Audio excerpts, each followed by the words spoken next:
Hi everyone, good evening and welcome to Her Story Matters FB Live. Our guest for today evening is Anisha Padukone, a professional golfer and the director of the Live, Love, Laugh Foundation. Welcome Anisha, lovely to have you here. Thank you for having me.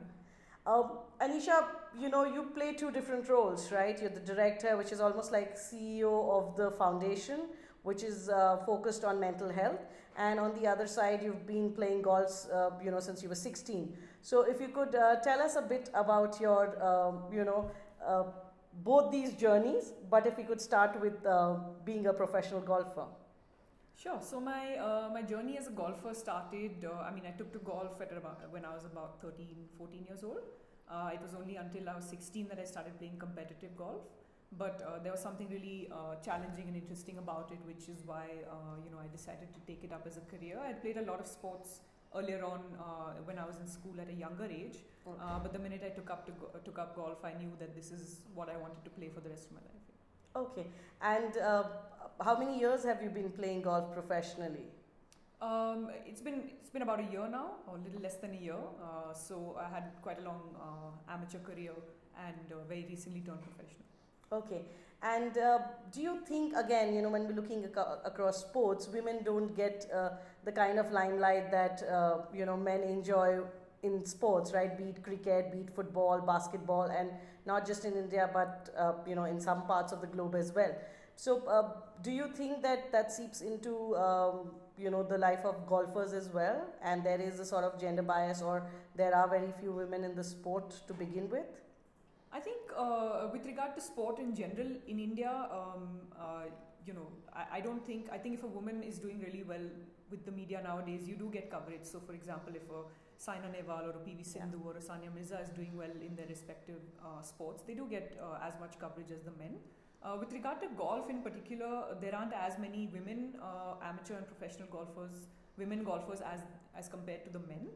But I can see that slowly changing, because when I was growing up, there were literally about two or three competitive golfers from Bangalore, including myself. But now that number has changed, and there are children as young as 5 and 6 years old taking up Okay. to the sport. So that's definitely changing.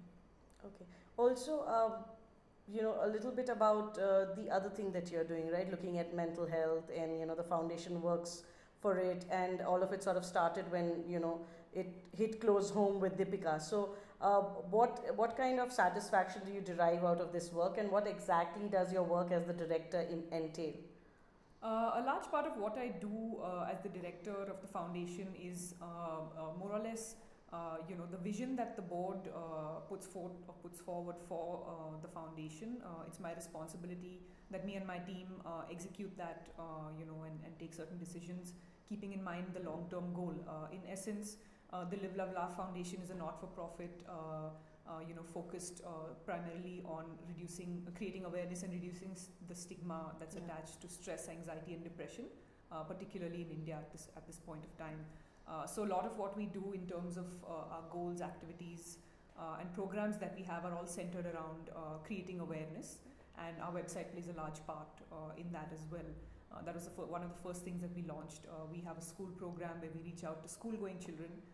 We have an awareness program for doctors and general practitioners to be able to identify signs and symptoms in individuals who come to them with physical symptoms of stress, anxiety, or depression.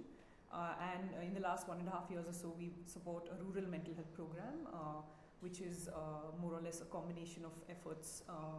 One of them being ours, wherein the end result is that people living in the district of Davangere in Karnataka receive free psychiatric treatment end to end. Okay. Um, Also, so what are, when we club sports and mental health, right? Sports needs a lot of physical and mental grit, both. So, as someone who's, looked at the mental health aspect of things and the challenges people with mental health are facing, and also as a professional player, how do you think sports people do sports people have a different way of dealing with mental health issues or anxiety or stress?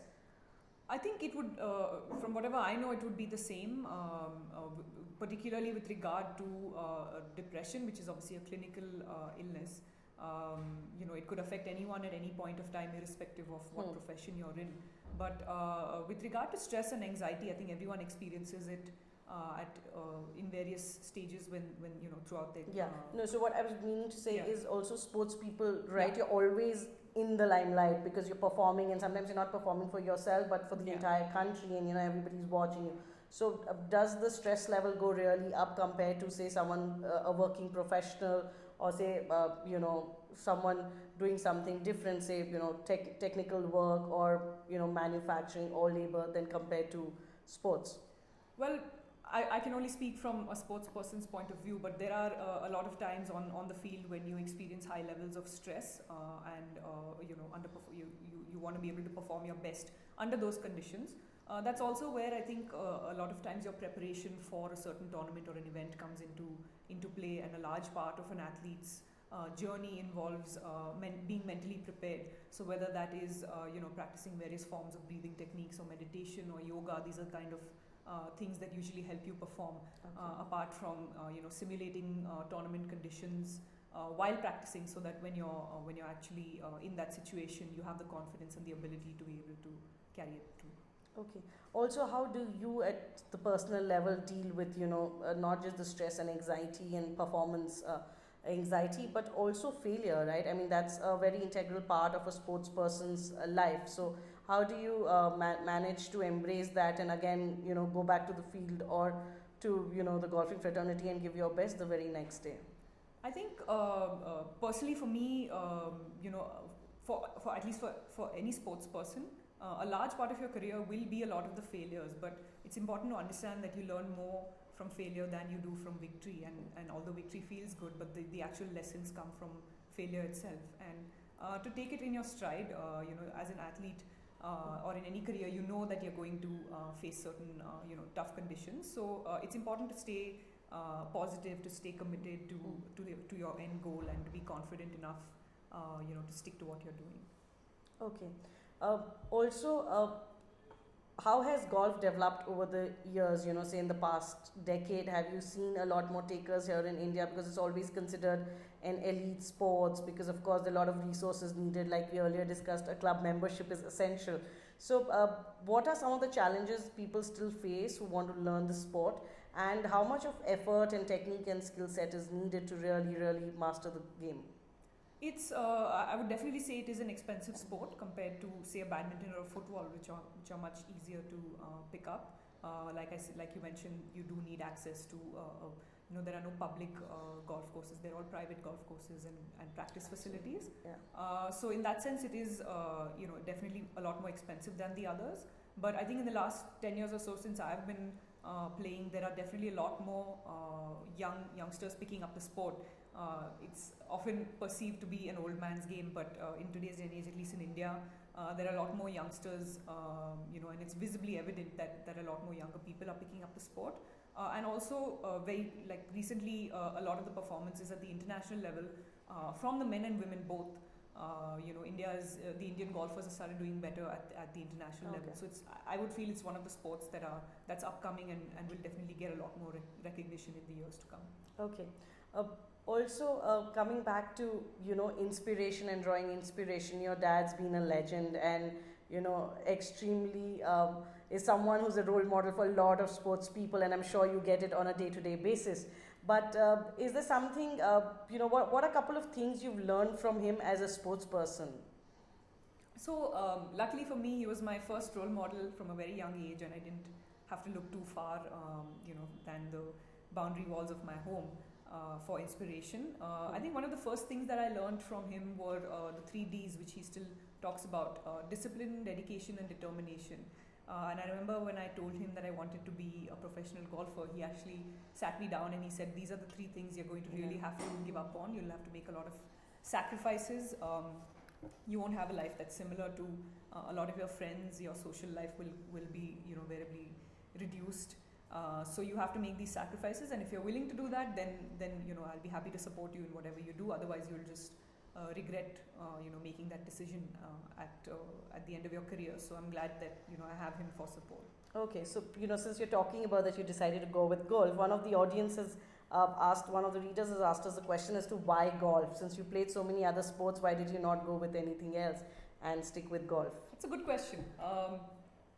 I think primarily when I started playing golf, there was something really different about it. Uh, um, in other sports, they are a lot more reactive. You're reacting to a shuttle or a golf ball or a cricket ball or any other ball in motion.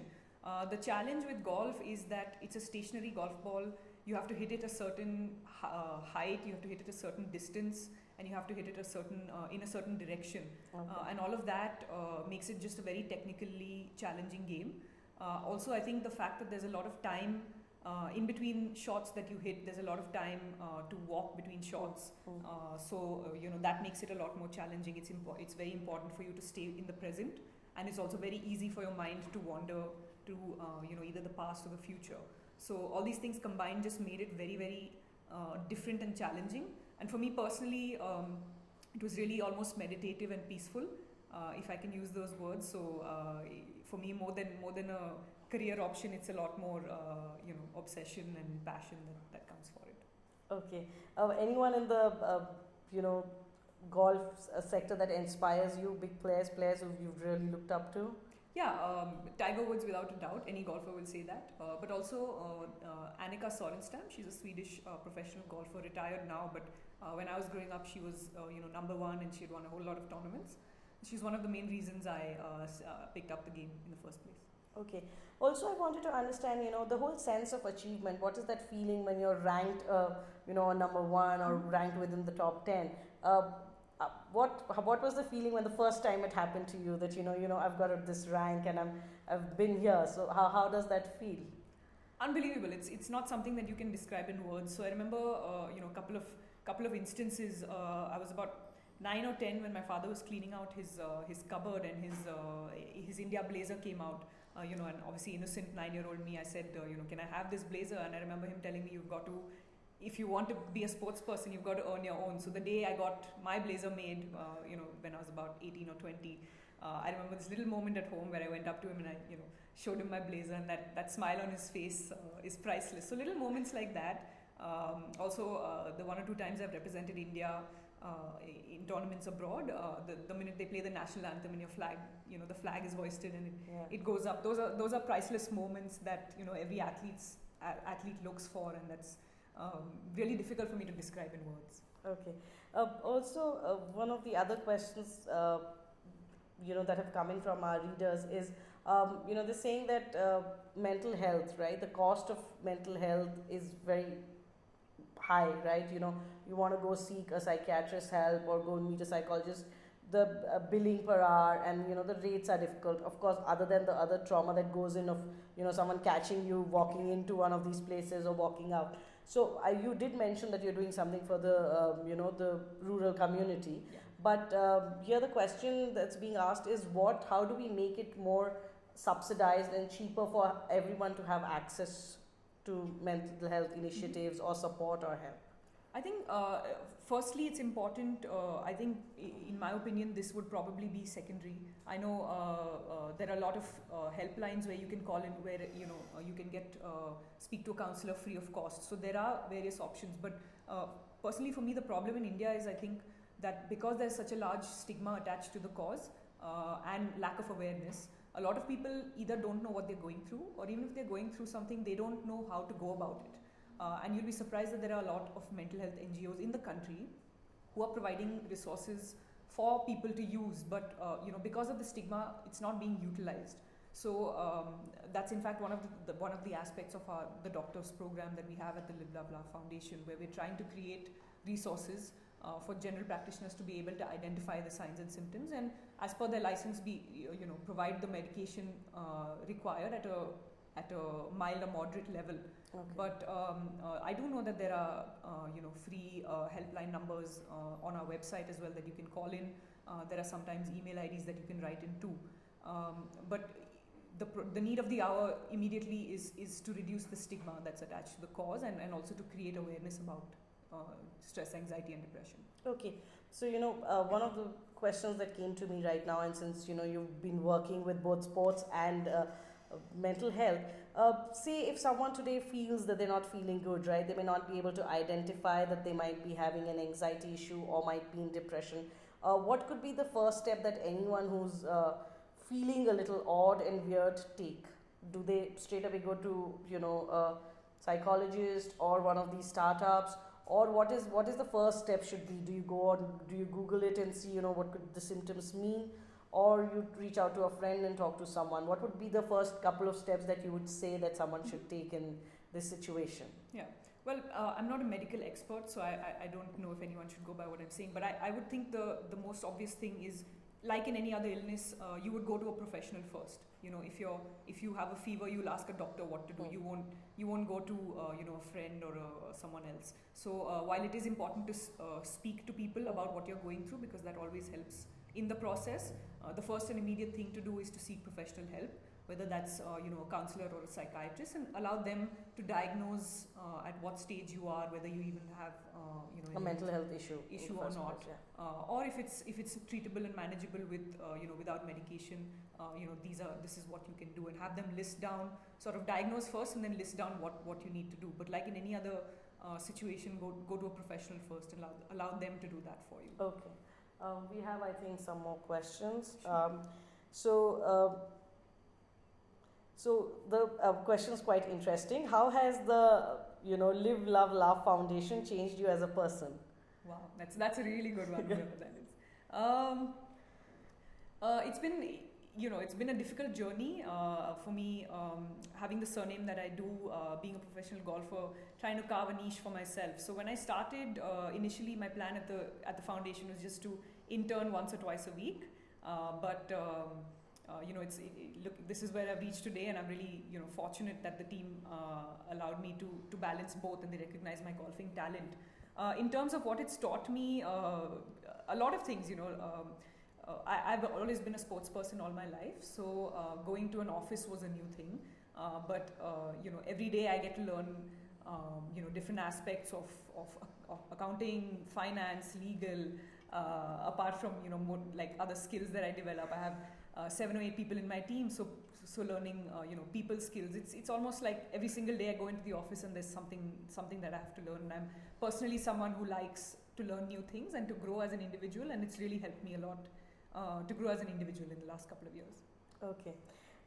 Another question we have is, how do you face the ups and downs in your career?